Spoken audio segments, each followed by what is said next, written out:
च्या लोकांनी संभाजी ब्रिगेडचे प्रदेशाध्यक्ष माझं स्वतःचं नाव घेऊन त्यांना महाराजांना सांगितलं की आपण यांना बोलावलं पाहिजे। महाराजांचे माझे जुने संबंध आहेत, स्नेही आहोत आम्ही, असंही नाही की माझा त्यांचा अलीकडचा परिचय। त्यांचा फोन आला, सातत्याने त्यांची विनंती होती, त्यांनी व्हॉट्सअपवर विनंती केली आणि त्यांचं वय त्यांचा आदर लक्षात घेता हा माझा स्वतःचा एक सन्मान आहे की एवढ्या मोठ्या सामाजिक काम करणाऱ्या राजाचा सत्कार आपल्या हस्ते होतोय।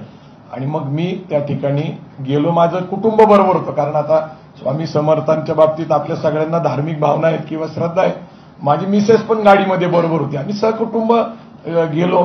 जासपर्यंत कुठलीही कल्पना नाही आणि तिथं अचानक जे माझ्यावर वंगन तेल टाकलं ते विषारी तेल टाकलं। नंतर आता ते परीक्षणासाठी गेले, कारण यांच्या कपड्यावर माझ्या कपड्यावर ते सगळं, आता त्यानंतर सुरक्षितेसाठी मला गाडीत परत नेण्यात आलं। तिथेही त्यांनी म्हणजे दीपक काटे हे जे गुन्हेगार आहेत त्यांनी माझ्यावर हल्ला केला आणि मग त्याच्यात कसं तरी आमच्या कार्यकर्त्यांनी सावरलं, आम्ही परत त्या ठिकाणी गेलो। पण जन्मेजय भोसलेंचा सत्कार झाला, तिथं कुठलाही निषेध नोंदवला गेला नाही। कार्यक्रम संपला तरी त्यांच्याकडून आयोजकांकडून कुठलीही पोलीस कंप्लेंट नोंदवली गेली नाही आणि या परिस्थितीमध्ये तिथं आम्ही 4-5 तास होतो। मग आम्ही सोलापूरला पण दुसरी गोष्ट अशी आहे की ही घटना घडत असताना भारतीय जनता पार्टीच्या PR एजन्सीने संपूर्ण व्हिडिओ रेकॉर्डिंग करून बातमी व्हायरल केली, याचा अर्थ काय घ्यायचा।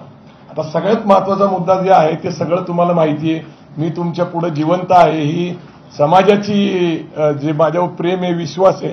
आता महत्वाचा मुद्दा असा आहे की माझ्याकडे एक मुद्दा असा आहे की दीपक काटे यांचं क्रिमिनल बॅकग्राऊंड आहे।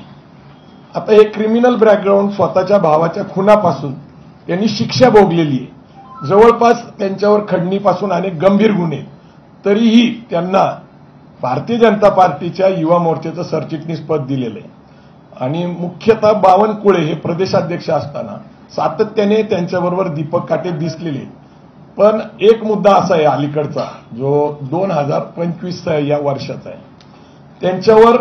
त्यांच्याकडे 2 पिस्तूल आणि 28 काडतूस सापडल्यानंतर त्यांना अटक झाली आणि अटक झाल्यानंतर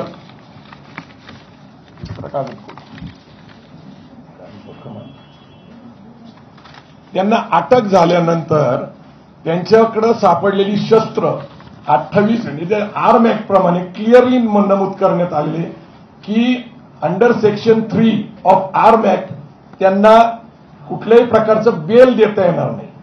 हे लोहगाव एअरपोर्टवरचं प्रकरण आहे, म्हणजे एअरपोर्टवर जाताना चेकिंग होती आणि 2 पिस्तूल आणि 28 काडतूस सापडतात आणि नंतर आयोने जी माहिती दिली न्यायालयापुढे, न्यायालयाने दिलेल्या जामिनाचा आदेश कोणत्याही गुन्हेगारी पार्श्वभूमी निदर्शनास आलेली नाही, ज्यांच्यावर गंभीर स्वरूपात ज्यांनी स्वतः जेलमध्ये जवळपास एक शिक्षा भोगलेली आपल्या भावाच्या हत्येमध्ये, त्याला न्यायालयात सांगितलं गेलं की कुठलीही गुन्हेगारी पार्श्वभूमी नाही। संबंधित तपास अधिकारी आयोग आपल्या कर्तव्य कचोरी केलेली आहे।